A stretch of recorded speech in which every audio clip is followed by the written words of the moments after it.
So ఏంటంటే ఇప్పుడు first thing virtual machine create అయిన తర్వాత మనము టూల్స్ ఇన్స్టాల్ చేసాం, ఐపీ అడ్రసెస్ చేసాం, ఫైర్వాల్ టర్న్ ఆఫ్ చేసాం, దెన్ సిస్టమ్ నేమ్ని చేంజ్ చేసుకున్నాం. సో ఇప్పుడు ఏంటంటే సర్వర్ మేనేజర్లో మనము బేసిక్గా ఇది వర్క్ గ్రూప్ ఉంటుంది. అంటే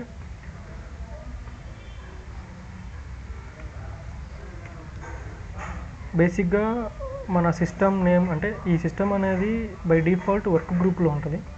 మనం ఏం చేయాలంటే దాన్ని యాక్టివ్ డైరెక్టరీ డొమైన్ కంట్రోలర్గా మార్చాలి. అట్లా చేంజ్ చేయాలంటే ఫస్ట్ మనం సర్వర్ మేనేజర్లోకి వచ్చి ఇక్కడ యాడ్ రోల్స్ అండ్ ఫీచర్స్ని క్లిక్ చేస్తే మనకి ఇట్లా డిస్ప్లే అవుతుంది. సో ఏంటంటే బై డిఫాల్ట్ ఇలా ఉంది. సో నేనేంటంటే దీన్ని స్కిప్ చేస్తాను ఫస్ట్ పేజ్ని. సో నెక్స్ట్ సెకండ్ థింగ్ ఏంటంటే రోల్ బేస్డ్ ఆర్ ఫీచర్స్ బేస్డ్ని ఇన్స్టాల్ చేసుకుంటున్నాం. ఏవేంటివి రోల్స్ని యాడ్ చేయడం కానీ వాటిని సర్వర్స్ కానీ ఆ ఫీచర్స్ని నాకు కావాలని నేను క్లిక్ చేసుకున్నాను. దెన్ ఇక్కడ select server from the server pool నుంచి నేను సర్వర్ని సెలెక్ట్ చేసుకున్నాను. మన సర్వర్ ఏంటి అంటే A1 అనే సర్వర్. ఇంకా ముందు రోజుల్లో చాలా సర్వర్స్ ఉంటాయి. సో ఏంటి అనేది పర్టికులర్గా సెలెక్ట్ చేసుకుంటాం. సో అందుకని ఒక సర్వర్ పూల్ నుంచి మనం ఒక సర్వర్ని మాత్రమే సెలెక్ట్ చేసుకుంటాం. నెక్స్ట్ సో ఇక్కడ మనకు కావాల్సింది ఏంటంటే యాక్టివ్ డైరెక్టరీ డొమైన్ సర్వీస్ని యాడ్ ఫ్యూచర్ అండ్ డిఎన్ఎస్ సర్వర్ని కూడా మనం యాడ్ చేస్తాం. నెక్స్ట్ యాడ్ చేశాక ఇక్కడ ఏంటంటే ఒక 1 more ఫీచర్ని సెలెక్ట్ చేసుకోమంటుంది. సో యాక్టివ్ డైరెక్టరీ డొమైన్ కంట్రోల్కి ఈ ఫీచర్స్ ఏం అవసరం లేదు. సో నెక్స్ట్ థింగ్ ఏంటంటే ఏడీడీసీకి మనకి డైరెక్ట్గా రెడీగా ఉంది ఇప్పటి వరకు. సో ఏంటంటే నెక్స్ట్ ఫార్వర్డ్కి వెళ్ళి ఈ డొమైన్ నేమ్ సిస్టమ్ అనేది ఫార్వర్డ్ అవుతుంది అనమాట మనది. సో నెక్స్ట్ ఇప్పుడు ఇన్స్టాల్ చేసిన దాన్ని మనకు అప్లికేబుల్ అవ్వాలంటే ఎవ్రీ టైం రీస్టార్ట్ చేయాలి మనం. So installation. సో ఇక్కడ ఇన్స్టాలేషన్ ఎప్పుడైతే క్లిక్ చేసామో ఇన్స్టాలేషన్ స్టార్టింగ్ అయిపోయింది. టోటల్గా మొత్తం ఏడీడీఎస్ ఇన్స్టాల్ అయిపోయిన తర్వాత మనకి ఈ సర్వర్ అనేది ఇలా కనిపిస్తుంది. Promote this server as domain controller అంటే మన వర్క్ గ్రూప్ని డొమైన్ కంట్రోల్గా ప్రమోట్ చేయమని ఒక లింక్ ఇస్తాడనమాట. ఆ లింక్ క్లిక్ చేస్తే మనకి డాష్బోర్డ్ ఇట్లా కనిపిస్తుంది. సో ఇక్కడ ఏంటంటే డిప్లాయ్మెంట్ ఆపరేషన్ అనేది add A domain controller to an existing domain అంటే ఆల్రెడీ మనకి డొమైన్ ఉండి దాన్ని వాడుకుంటున్నప్పుడు ఎగ్జిస్టింగ్ డొమైన్ని యూజ్ చేసి అంటే ప్రీవియస్ డొమైన్ యూజ్ చేసి వాడుకుంటున్నాం అని చెప్తాం. తర్వాత add a new domain to existing forest. ఒక ఎగ్జిస్టింగ్ ఫారెస్ట్ ఉంది, న్యూ డొమైన్ని తీసుకుంటూ నేను ఎగ్జిస్టింగ్ ఫారెస్ట్కి యాడ్ చేస్తున్నాను అంటాం. సో ఫస్ట్ థింగ్ ఏంటంటే మనం ఒక న్యూ ఫారెస్ట్ని మనం క్రియేట్ చేసుకుంటున్నాం. సో నేను దాని పేరు జస్ట్ wkey.com అని ఇచ్చాను, జస్ట్ దాని పేరు అంతే, ఒక domain name. Next so new ఫారెస్ట్లో ఒక డొమైన్ ఇచ్చిన తర్వాత మనకేంటంటే ఫంక్షనల్ లెవెల్ సెట్ చేసుకోమని అంటే న్యూ ఫారెస్ట్కి రూట్ డొమైన్ యాడ్ చేసుకోమని చెప్తుంది. ఈ డిఫాల్ట్ చేంజెస్ మనకేం అవసరం లేదు. సో ఏంటంటే డైరెక్టరీ సర్వీస్ దగ్గర మనం ఒక పాస్వర్డ్ ఇవ్వాలి. ఈ పాస్వర్డ్ అనేది స్టార్టింగ్లో మనం క్రెడెన్షియల్స్ లాగిన్ అయ్యే పాస్వర్డ్కి ఎటువంటి సంబంధం లేదు, మనం ఓన్గా ఇచ్చుకునే పాస్వర్డ్ ఇది. సో పాస్వర్డ్ ఇచ్చిన తర్వాత next so create DNS delegation అనేది క్రియేట్ అయిపోతుంది. No need here any changes. Next so next click చేసిన తర్వాత మనకేంటంటే అడిషనల్ ఆప్షన్స్లో మనం ఇచ్చిన డొమైన్ ఫస్ట్ నేమ్ ఏదైతే ఉందో మెయిన్ ఆ wkey అనేది నేమ్ ఇక్కడ డిస్ప్లే అవుతుంది. సో నెక్స్ట్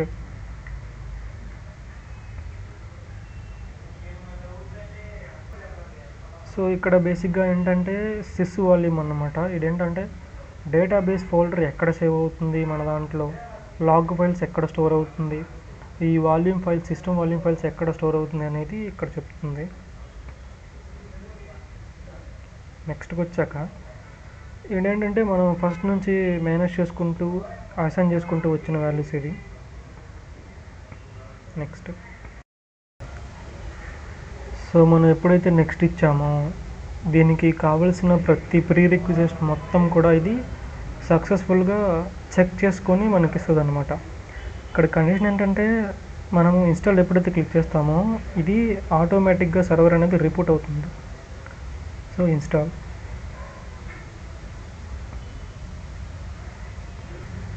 సో ఎప్పుడైతే పూర్తిగా ఇన్స్టాల్ అయిపోయిందో ఇది ఆటోమేటిక్గా సైన్ అవుట్ అవుతుంది. మనము క్లోజ్ క్లిక్ చేయగానే ఇది ఆటోమేటిక్గా రీస్టార్ట్ అవుతుంది అనమాట.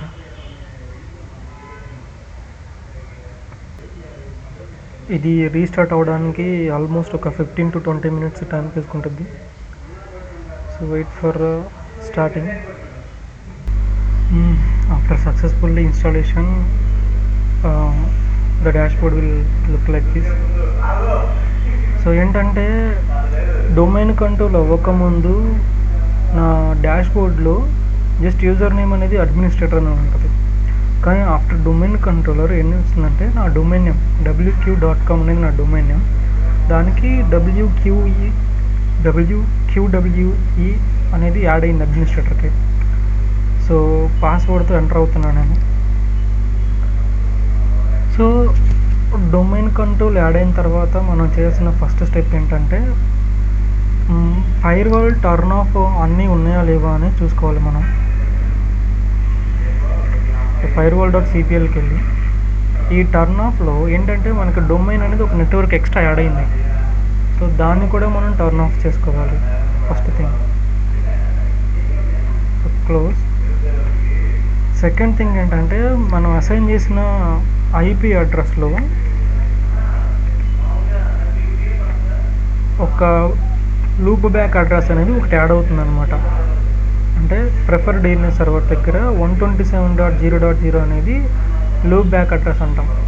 సో దాన్ని రిమూవ్ చేసేసి మనం ఇచ్చిన ఐపీ అడ్రస్ని అసైన్ చేసుకుంటాం. So done. సెకండ్ థింగ్, ఇప్పుడు మనము అసైన్ చేసిన ఐపీ అడ్రస్ చెక్ చేసుకున్నాం, ఫైర్ వాల్ని టర్న్ ఆఫ్ చేసేసాం. ఇప్పుడు మన వర్క్ గ్రూప్ మిషన్ అనేది డొమైన్ కంట్రోల్గా కన్వర్ట్ అయిందా లేదని ఎలా చూసుకోవచ్చు అంటే 2 టైప్స్ ఉంటుంది.